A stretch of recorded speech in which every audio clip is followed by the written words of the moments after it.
Welcome to today's episode of r/Amithedevil, the place where people reveal their toughest personal dilemmas and questionable decisions. If you're new here, get ready for stories that will make you think twice about what's right and wrong. Today, we're diving into an intense and controversial topic. Can someone really sue to steal someone else's baby? Yes, you heard that right. It sounds shocking and almost unbelievable, but sometimes desperation and obsession push people to consider things no one should.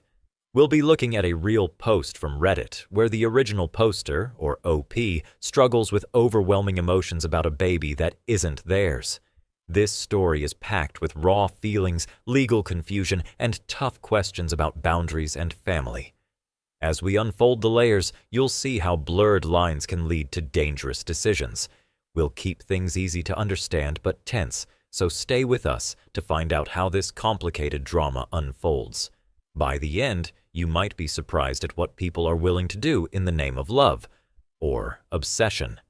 Our story begins with OP, who shares a deeply personal and troubling experience. OP isn't a parent, but is connected to a baby in a way that's both heartbreaking and confusing. They are the best friend of the child's mother. When the baby was born, everything changed. What started as simple friendship grew into an intense emotional struggle. OP admits they never expected to feel this way. Watching the baby grow, hearing the first laughs, seeing the tiny hands, these moments pulled at OP's heart like nothing else. The bond wasn't biological, but it felt real and urgent. Soon, those feelings became more than affection. They became an obsession. Despite trying to stay involved, OP felt pushed out. The baby's mother started setting boundaries, which left OP feeling shut out and desperate. OP reached out repeatedly, offering to help and be part of the child's life. But every attempt was met with distance or refusal. The rejection only made OP's need to be closer grow stronger. As the pain and confusion deepened, OP began searching for answers online. Could there be a legal way to claim some rights over the baby? Maybe even sue for custody? The thought seemed wild at first, but desperation can cloud judgment. OP wondered if the law could help make the impossible possible. This question, that's the heart of the story, sets the stage for everything that follows. At the core of OP's story is a desperate question. Can someone who isn't a parent actually sue to gain custody of a child? OP's fears and confusion are clear. They want to be close to the baby, but legally they have no parental ties. So, what does the law say about this? Custody laws are usually designed to protect the child's best interests. Typically, biological parents hold the strongest rights. The law assumes that a child belongs with their parents unless there's abuse or neglect. For someone like OP, who has no biological or legal relationship, it's not straightforward. However, there are some exceptions. Certain relatives, like grandparents, can sometimes apply for visitation or custody if the court believes it benefits the child. This is called third-party custody, and it's complicated. Courts carefully examine these cases because they don't want to break up a child's family without good reason. But here's the key. Legal rights don't come from feelings or obsession. Wanting to be a parent doesn't make you one in the eyes of the law. Courts focus on facts, evidence, and the child's safety and happiness, not on emotional attachments alone. OP's hope of suing to steal a baby is unlikely to succeed. The courts rarely allow strangers or friends to take custody from biological parents without serious cause. That doesn't mean OP's feelings aren't real or painful, but legally, obsession isn't enough to claim a child. When OP posted their story, the Reddit community reacted quickly and strongly. Many commenters expressed concern for OP's emotional well-being, but were clear that trying to steal a baby through the courts was a dangerous path. Several users warned OP about the legal and emotional consequences of pursuing custody without being a parent. "You can't just take someone's child," one wrote. "This isn't how family law works." Others urged OP to seek professional help, suggesting counseling or therapy to process these feelings. Still, there was empathy. People understood how painful it must be to feel so close to a child and yet be pushed away. "I get why you want to be there," a commenter said, "but obsession can lead to trouble if you don't get help." Some members shared legal insights, explaining custody and visitation rights in simple terms. They pointed out that grandparents often have some rights, but only under strict conditions, and friends or non-relatives usually don't. The community's responses added tension to the story, hinting that many people struggle with strong, sometimes dangerous attachments to children not biologically theirs. OP's situation was extreme but not unique, sparking a mix of sympathy and caution.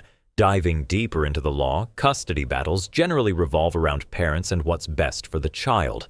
Courts carefully balance many factors: stability, safety, emotional bonds, and parental fitness. For biological parents, this usually means they have the first claim.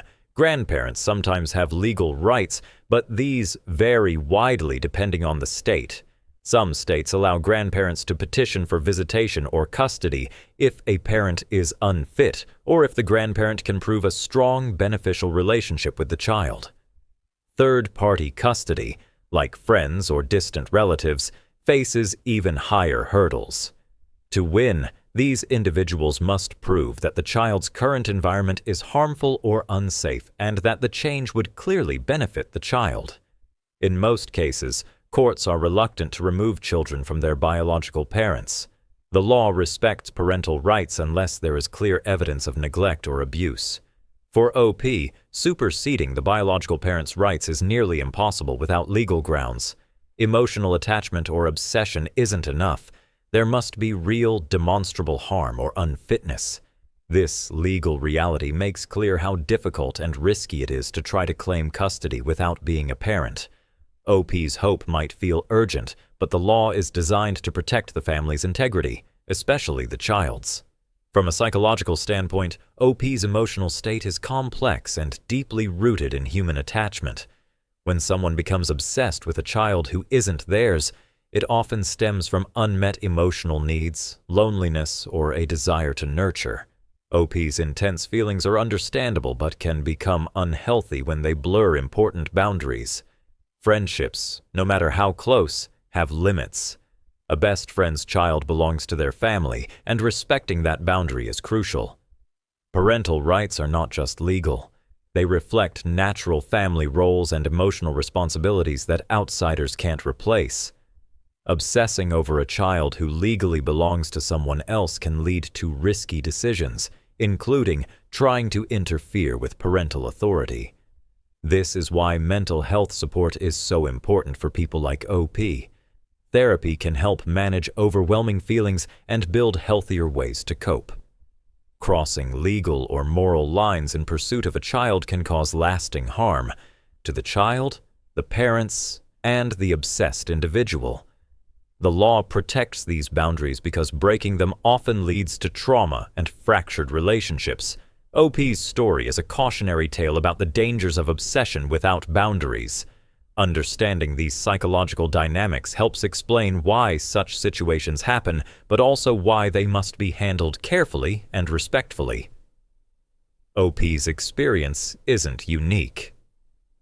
Across the country, many people struggle with custody and obsession issues involving children who aren't theirs. For example, some grandparents fight long legal battles to see or even gain custody of their grandchildren when parents face challenges. These cases can be heartbreaking and complicated. Other stories involve third parties, close family friends or relatives, trying to claim custody, but ultimately failing because the courts prioritize biological parents. These battles often drag on for years and leave all parties emotionally drained. Some situations have ended badly, especially when boundaries were ignored. Children can feel caught in the middle, parents feel betrayed, and friendships can shatter. The law's complexity reflects the seriousness of these cases, balancing love, safety, and legal rights.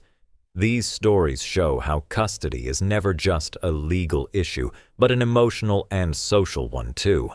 The consequences of pushing too far without proper grounds can be devastating for everyone involved.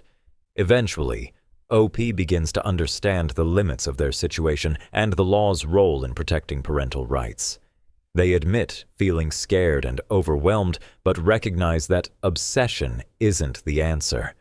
With encouragement from the community, OP accepts the need for professional help, therapy or counseling, to process their emotions and find healthier ways to cope. They realize that trying to force a relationship legally would only cause pain. Instead, OP starts focusing on healing and respecting the family's boundaries while finding ways to stay connected that don't involve legal battles. This turning point is hopeful but realistic. OP may never have the relationship they dreamed of, but they can still find peace and grow from the experience. To wrap up, OP's story highlights a painful truth. You cannot sue to steal a baby. Custody laws protect biological parents and only grant rights to others in very specific circumstances. Respecting parental rights and legal processes is crucial, not only for the child's well-being but also to prevent emotional and legal damage. If you ever find yourself overwhelmed or obsessed with a child who isn't yours, it's important to seek help. Professional counseling or therapy can provide support and healthier coping mechanisms. Remember, sometimes love hurts when boundaries are crossed, but understanding and respecting those boundaries can protect everyone involved. Thank you for watching this episode of r/Amithedevil. Stay safe and take care of your emotional health. That wraps up today's episode of r/Payback. If you enjoyed the ride, don't forget to subscribe for more epic stories.